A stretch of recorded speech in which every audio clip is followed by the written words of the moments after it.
Because I'm a rogue player, I will be giving you a solid tier list video that's not like any other on YouTube. What I've noticed is a lot of the Yugi tubers, they copy each other or they look at the other person's material and then they move their tier list towards what other people show. So I'm going to give you a completely unbiased, solid tier list video, and hopefully my explanations are good enough. And I have a good grasp about what most of these decks do, so let's get on to it. So I think Tenpai is still going to be broken. I think it's going to be one of the best decks. You have to be a little prepared for it.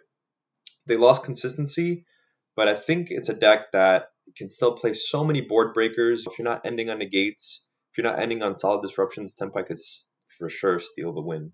Labyrinth. I think Labyrinth is an above average deck. I think it could still do very, very well. Again, if your side deck is not prepared for it, it could catch you by surprise, rip a card from your hand. You could also play the Fiendsmith cards, which if your deck can play the Fiendsmith cards, I think it's still a very solid deck. Sprite, I would consider above average. Now that we lost a bunch of the interruptions, Sprite can put up solid interruptions. It's also a deck that plays through Nib. So you'll realize that a lot of the decks, even if they're really, really good, if they can't play through Nib, I don't think they're going to do so well just because I expect people to play Nib. So I think Sprite, the fact that it ends on solid negates, as well as it plays through Nib, is really, really solid, right? It has a lot of room for non-engine, and what Sprite has going for itself is that it's really good into Shifter. I remember back in the day, they used to even play Shifter, so I think Sprite is like borderline broken, if not the top of above average category. So I think if you play Sprite, you're in a very good spot, and it can be a very, very solid deck to take to even a YCS, in my opinion. Snake Eye, I think Snake Eye is still broken. I think the consistency hits matter a lot more than what people think.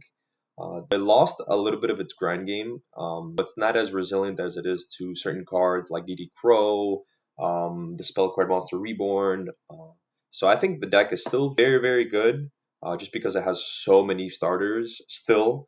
But it definitely got a big hit, and I don't think it's as broken as people say it is. But again, I think it's definitely up there. Branded, I think this is still an above average deck. I will never say that Branded is beyond broken. It can still puppet lock. It lost a little bit of consistency, nothing much. I think it's actually the same as it used to be, but again, I don't think it will ever be in that broken category. You can still wins if you go first, but I think even if you play like the 60 card full engine or whatever, again, I don't think the deck is there, and I just think that now maybe you'll lose to an imperm way more than you did before. So I think here's a good spot. Tearlament, Danger, Horus. I think this is master it or don't do it. I think you need to really know your deck, know your ratios, know how to play it. Playing the Horus cards, I think no matter what deck you're playing, if the Horus cards are in your deck, it's never going to be a really broken deck just because of you're going to have consistency issues and you could lose to an Ash, right? So I really don't like that. But this could be a super high ceiling deck with crazy combos, right? And it could get you there. But again, I think you could steal wins and your combos are all going to work perfectly, whatever. But you don't play well under Shifter, and you're probably not going to play good into Nib.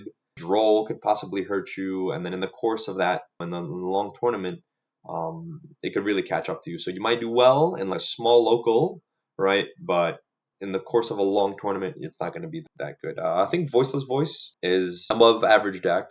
I think it's a very solid deck to play. I think you're going to always do well if you play Voiceless Voice. It does have some inherent flaws, of course, but I think it's just a solid deck, right? If you want to go to locals or go to a regional and do well, like top four, if you're really good with the deck, I think you could do well with Voiceless Voice. Cashtiro. So we got the Prosperity hit. However, this is a little biased, a little bit, but I think Cashier is broken. I think Cashier is even more broken now than it was before.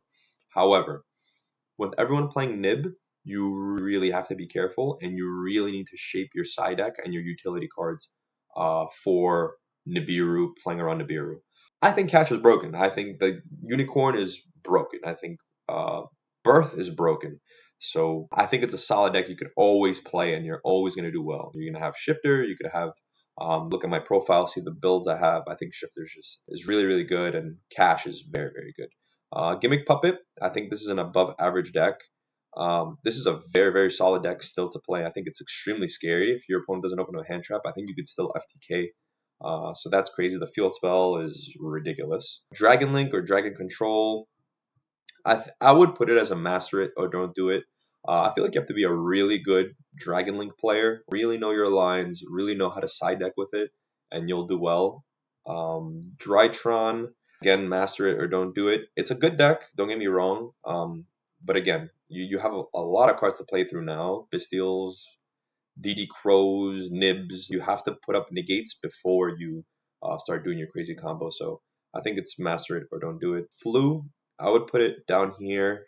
It could be good for locals, but I think the ceiling of decks is just a little too high right now. And they could lose to board breakers. Sure, they play shifter. You might steal a win like that, but I just don't think it has the potential to win even like a 6 round tournament. So I think it's probably at the bottom of the list. I would also put Vanquish Soul here too. I just don't think the deck has enough. Sure, it can play through Shifter, but again, in the course of a long tournament, I think every other deck, the ceiling is a little too high, and then do something a little unfair as opposed to Vanquish Soul, which is a little too fair, in my opinion. Salad, I think Salad is an above average deck. I think this deck is phenomenal. It's really good. It has consistency. It has Will. It has the Soul of Recharge, whatever it's called. Soul, what is that called? The spell card that just reborns all your cards. It's a really good deck. It does play the nib a little bit. Not as much as it used to before. Now with the new support, it's pretty good, but I think it's just a solid deck. You could do well with it. Pearly, I think, is an above average deck as well. Very solid deck right now. Yubel Fiendsmith, I think this is probably the best deck. The fusion card, Phantom of Yubel, is a little too custom, a little too broken, bro. This card should not be in the game. I think this card should be, I think even at 1, it's too broken. I think that card should be at 0. Anyway, Yubel, I think, is still on top of the list. Small consistency hits. It just means that Yubel could lose now to hand traps, I think, a little more often. Runic Whitewoods, I think it's master it or don't do it. I don't like this deck. I never really liked the Whitewoods cards, like trying to go minus to go plus. They don't play well under Shifter. The Runic cards are good, but I still think it needs a little more juice. Fire King Snake Eye, I think, is right next to Yubel. I think Fire King Snake Eye is better than pure Snake Eye now. However, it is a little unfair, and I think it helps play through the boards that these random decks make. However, it doesn't have that unfairness to it like Yubel does. So I think these two are pretty close, tied for first. I just think Fire King Snake Eye has a better time dealing with all these decks. But Yubel puts an unfair board going first, right, as opposed to Fire King Snake Eye, which could lose to certain cards. Toy Box and stuff, I would put it here. Centurion with Whitewoods, I would still put it here. You could still lose to hand traps, board breakers. Again, it feels a little too fair. Even when they go off, right, and they do their whole combo, compare that with what every other deck does, right? It might put up a better combo than Cash, but going second, going against weird decks, doing those things, it's not going to do it as well as Cash or any other deck. So I would put it here. Master it or don't do it. Runic Stun, I think you have to put it here because it's just, if you're not prepared for it, you will lose and it will knock you out of the tournament. Sure, skill drain 1-1, but they have so many floodgates still to play. Ritual Beast, I think, is a really high, above average deck. I play Shifter. Consistency is an issue for the deck, but it's still a very solid deck if it goes first. Going second could be a little tough, so I would actually put it a little less on the list. But you've seen good pilots do well with the deck, and all these decks have potential to do really, really well. But I feel like if you play these decks up here, you can afford to make a mistake, right? You can't afford to make a mistake with Gimmick Puppet, right? But you could afford to make a mistake with Tempai or anything Fiendsmith or anything Snake Eye. Speaking of Fiendsmith Memento, I think this is a very broken deck. I would put it, realistically, I would put the decks like this. Fiendsmith Memento, I think, is broken. I think the cards are really, really powerful. You have so many one-card plays. The deck is insane going second. It dodges hand traps going first. And by playing the Fiendsmith cards, you're playing around Nibiru, which I think is really, really important. So you need to play around Nibiru or else you're doomed. So, and that goes with the Fiendsmith Chimera. I think this deck is, again, pretty good. You play the Fiend Fusion, right? That dumps any Fiend from your deck. So that's really powerful. Again, if you're playing Fiendsmith cards, I think they're still broken, even though Lacrima's out of the game. Now, this is Yubel. No, I'm sorry, Unchained. I think I would put it down here. I think it's good. It puts up disruptions going first, and it could be decent going second. Probably a little higher over here. However, I think what Chimera does going first is a little more broken than what deck does going first. So then Fire King Snake Eye, I think this deck is not that good. I would put it in Master It or Don't Do It. You're playing so many bricks. They're not really hard bricks, but it's a lot of engine pieces that you need to draw. You cannot draw actually. So if all goes well, you might get the win off, but you might also end up playing with 2 to 3 cards less in your hand because of so many engine requirements you're playing into the deck. So I feel like the engine of playing the Rescue Ace cards and playing the Fire King card, the Snake Eye cards are it's a lot, so you don't have that much room for utility. And if you do win a game, right, post sighting, it's going to be really weird sighting into those cards. So I think that this is a nice spot for it. And Infernoid or Fiendsmith Infernoid, I think is Master It or Don't Do It. Again, this deck has an inherent problem that it plays a lot of bricks. All the Infernoids are bricks, and sure, if you draw a mixed match hand, you could do well. But again, in a long tournament, to try to do that consistently is not good. And even though we got grass, I think if you play a 60 card deck with grass and you're not going to do that well. It's going to be hard to do well consistently, right? And that's the key thing. I'm not saying these decks can't do well. I think they can. I just don't think they could do well consistently throughout like a big tournament, like a 9-round regional, right? Or like a YCS. Magic Specters, I think this deck was always like a high Master Don't Do It or 3-round local deck. Fiendsmith, I would first put this deck up here, but because we lost Blackermont, I would lower it. Just because maybe a little higher because it's not Lacrima was actually pretty important for the deck, reboarding any Light Fiend, so that was a pretty big hit to the deck. But again, it's not that bad. Again, you have to play a certain amount of engine requirements, so I wouldn't place it that high on the list. You have to be a really good pilot, and you have to really know the format.